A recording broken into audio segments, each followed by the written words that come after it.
Hey guys, and welcome to the third installment in our Criterion of the Month series. Today I'm going to be talking about Lindsay Anderson's 1968 film, If. As always, before I talk about the film itself, let's take a look at the packaging. Alright, here's the front of the case with a great image of Malcolm McDowell. If was actually the first film McDowell starred in, but it's hard to believe after his brilliant performance. If we look a little closer, we can see the silhouettes of chaotic scuffle on the title of the film. I'll show you that. Now let's take a look at the spine. The spine number is 391.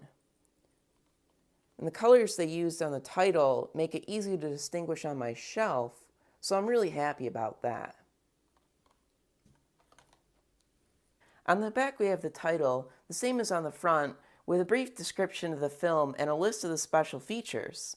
These include an interview with Graham Crowden, Lindsay Anderson's short documentary Thursday's Children, and an episode of If from the TV show Cast and Crew, which was incredibly informative.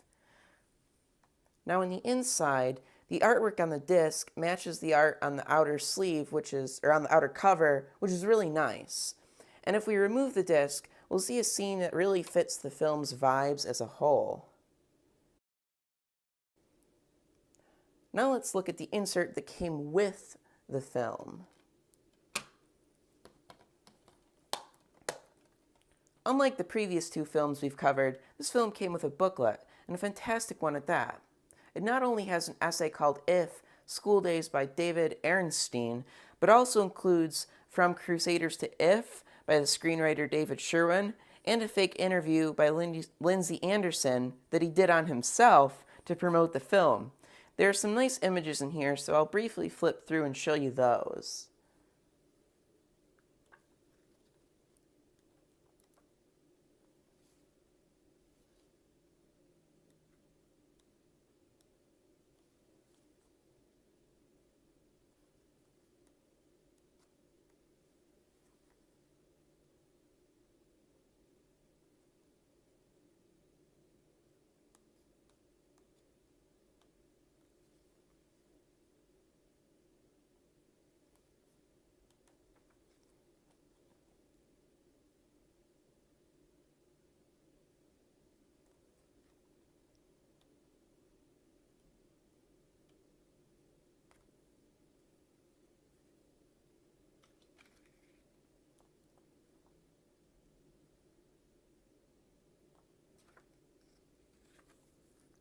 So full disclosure, I absolutely adore this film, so this review obviously will be biased towards it.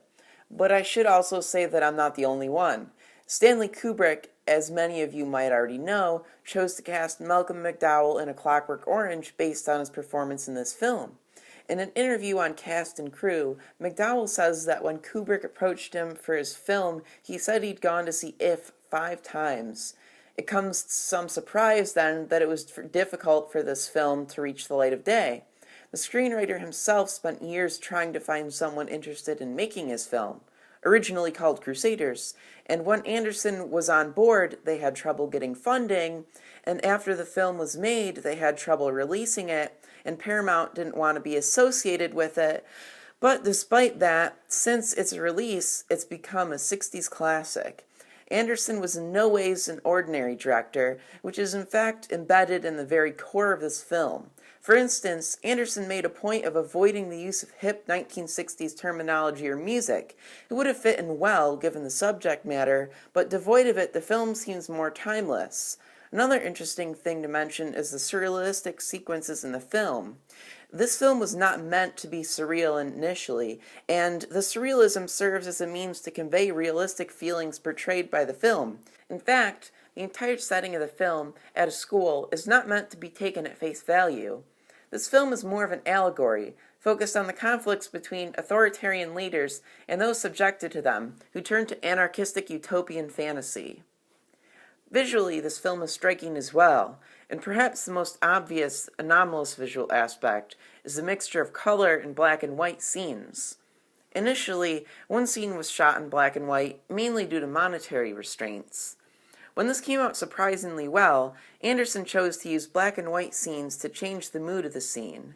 To wrap this up here, I'd recommend this film to anyone who enjoyed A Clockwork Orange, enjoys anarchistic films, or just anyone who wants to see the classic that introduced one of my favorite actors, Malcolm McDowell. Thank you guys for watching. As always, let me know your thoughts on this film or my video in the comments. And if you're interested in this movie, as I've said with the previous films, you can't go wrong with the Criterion copy. Take care, guys.